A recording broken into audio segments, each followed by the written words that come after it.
Das ist hier Spezial. Auch solche Videos werdet ihr zu sehen bekommen in Zukunft. Traffic in Bangkok. Also, es ist ein Abenteuer, hier Motorrad zu fahren. Aber wie kommt man von A nach B? Auto kannst du ganz vergessen. Weil der Verkehr in Bangkok ist wirklich Katastrophe. Ein Auto kannst du gebrauchen, wenn du mal jetzt raus willst aus der Stadt oder nachts. Aber selbst am Abend, du kannst es dir nicht vorstellen. Hier ist Verkehr, Verkehr, Verkehr. Deswegen will ich euch das mal zeigen. Das ist hier eine kleine Nachbarschaft. Thonburi-Seite. Und da will ich euch mal zeigen, nicht unbedingt wie der Verkehr aussieht, sondern auch wie zwischendurch immer die eine oder andere Märkte rechts und links zu finden sind. Da ist also an jeder Ecke irgendwo, brauchst nicht weit zu laufen, einen kleinen Supermarkt, ein 7-Eleven sowieso auch an jeder Ecke. So, jetzt wenn wir nach vorne schauen, da kommt rechts, auf der rechten Seite kommt zum Beispiel schon wieder der erste Markt. Hier gibt es ein paar Garküchen, ein paar Restaurants. Und jetzt auf der rechten Seite kommt der eigentliche Markt. Hier ist morgens ganz witzig, da kannst du also gut Streetfood kaufen. Ja, wenn es weiter geradeaus geht, was wir jetzt machen, da kommen wir auf eine Hauptstraße. Und von da aus geht es auch nochmal, aber das wollte ich euch gar nicht zeigen. Ich wollte euch nämlich noch eine kleine Ortschaft zeigen, also eine kleine Nachbarschaft, hier direkt um die Ecke.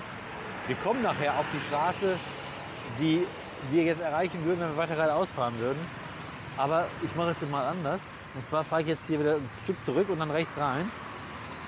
Hatte ich ein bisschen verdrängt gerade. So, machen wir ganz fix hier. Einmal drehen.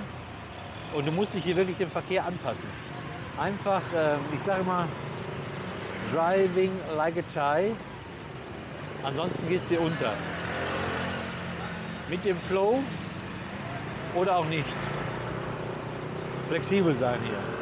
So, jetzt fahren wir nämlich hier die Soi 8 rein. Also so wie die Thais das machen. Einfach hier um die Ecke. So.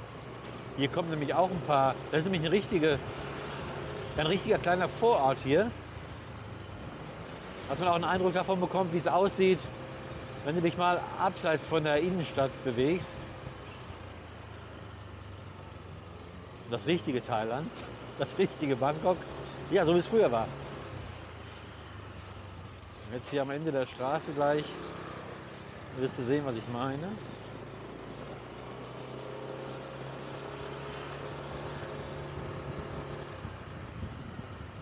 Ja, da schreibt mir doch mal in die Kommentare hier unten, wenn ihr schon mal in Thailand gewesen seid, ob ihr auch schon mal Motorbike gefahren seid. Wenn ja, in der großen Stadt oder nur auf dem Land oder auf einer Insel vielleicht.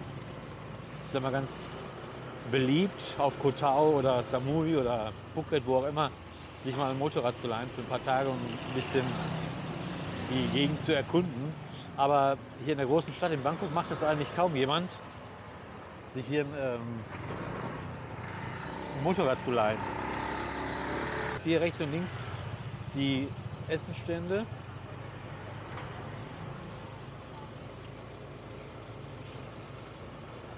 Immer kleine Märkte, immer kleine Buden, die was verkaufen. Man fragt sich oftmals, wie können die überleben? Weil hier steht noch manchmal, hier ist jetzt eine Straße, wo viele Menschen wohnen und von der Arbeit kommen, zur Arbeit gehen oder wie auch immer.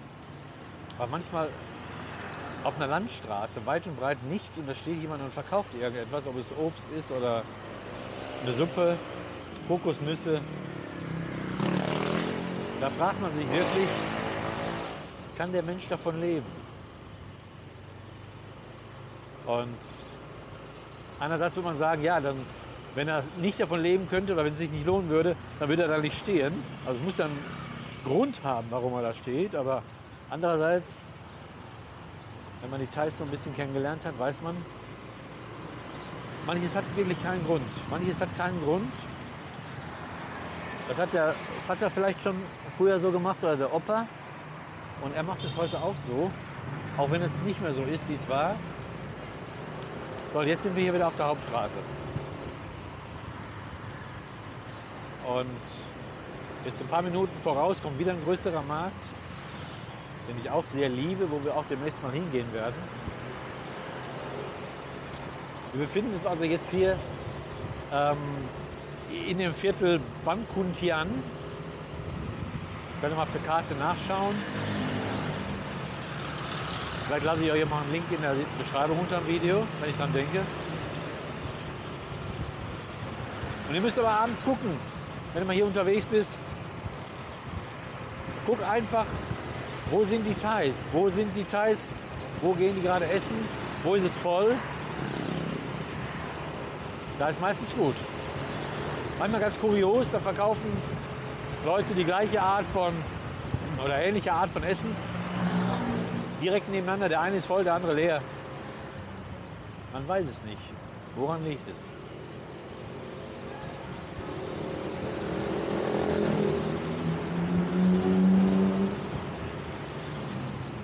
Ja, jetzt gleich kommt es. Auf der linken Seite kommt der Market Wat Sai. Hier ist ein Kloster in der Nähe, ist das Wat Sai Kloster. Da ist auch der Floating Market, das gucken wir uns gleich nochmal eben an. Ehemaliger Floating Market. Und jetzt schön Obacht geben auf der linken Seite. Da ist mein Favoritenmarkt hier. Der hat nämlich außen schöne Essenstände. Direkt an der Straße hier. Guck mal, wie voll das ist. Ja. Da gehen wir demnächst also auch mal rein. Wunderbarer Markt. Vielfalt an Essen, an fertigem Essen, an heißem Essen. Aber auch Fisch und Fleisch und Obst, Gemüse, alles was ihr braucht. Hier links noch ein Hähnchenstand, verkauft frische Hähnchen, also frisch frittiert. Gehe ich auch mal ganz gerne hin. Schönes frittiertes Hähnchen mit Papayasalat. Hier auf der linken Seite, jetzt kannst du sehen, ganz berühmter Laden für Papayasalat. Und hier rechts geht es jetzt rein zum Wat Sai Floating Market. Hier ist jetzt natürlich nichts los. Das ist auch ein ehemaliger Floating Market, muss ich dazu sagen. Hier ist sonntags morgens die Hölle los. Also, wer das eine oder andere Video auf meinem anderen Kanal Bangkok in More schon mal gesehen hat. Hier ist also morgens, am Sonntagmorgen wirklich viel los. Rechts und links, die Straße ist voll von Essenständen. Und die Menschen sind früh aus dem Haus, bevor die Sonne wirklich wieder ihre Wärme abgibt. Also beste Zeit ist zwischen 7 und 8. Ab halb 9 wird schon wieder leer. Um 9 Uhr kannst du sagen, ist schon wieder der Spaß hier vorbei, weil dann wird es echt warm.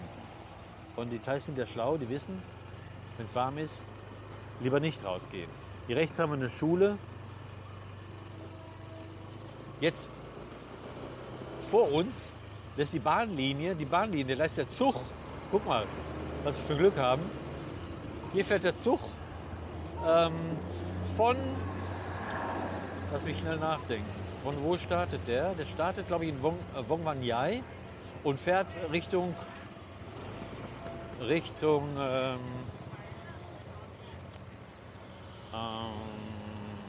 Samut Songkhram. Genau. So, und hier ist das Kloster Wat Sai auf der linken Seite. Können wir mal eben kurz über den Parkplatz hier fahren. Dann kommen wir nämlich gleich zum Ende, da wo der Floating Market war. So, hier, das ist das Kloster Wat Sai. Hier ist auch sonntags morgens so wie ein Flohmarkt auf diesem Gelände. Ist ganz niedlich hier. Und hier auf der rechten Seite, jetzt getrennt durch die Mauer, sehen wir aber gleich noch, da ist der ehemalige Floating Market. Der ist zwar noch als Markt aktiv, aber da ist kaum was los, weil auf dem Klong wird nicht mehr gefahren, nicht mehr verkauft. Und den Klong, den sehen wir uns jetzt hier nochmal gerade hier vorne an. Vielleicht können wir das gleich noch ein bisschen einfangen. Also, Hier ist, Vorsicht, hier ist zu sehen auf dem Schild oben Watzai Floating Market. Und hier innen, können Sie sehen, die Stände sind zwar hier, aber hier ist morgens ein bisschen was los und ansonsten eher nicht. Ich versuche es nochmal ein Parkplätzchen zu finden, damit ich euch den Klong zeigen kann hier.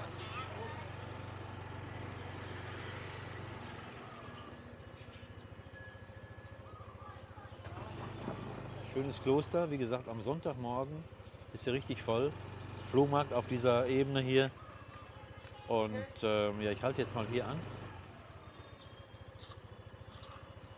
Und hier vor uns sehen wir jetzt den Klong. Da fahren auch ab und zu ein paar Boote, aber meistens von denen, die hier wohnen. Also nicht so, wie wir es kennen vom Floating Market, dass die jetzt hier unbedingt was verkaufen wollen. So, ich muss jetzt gucken, dass ich die Kamera mal hier abmache. So, jetzt habe ich es da runtergedreht. Und jetzt gehen wir noch mal ein Stückchen voraus. Gucken uns den Klong noch mal eben an. Und dann machen wir auch gleich Feierabend, weil es wird nämlich gleich dunkel.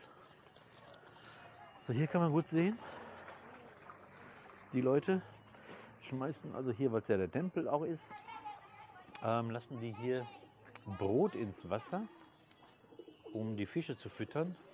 Das ist also quasi so ein heiliges Ritual. Kann man sehen.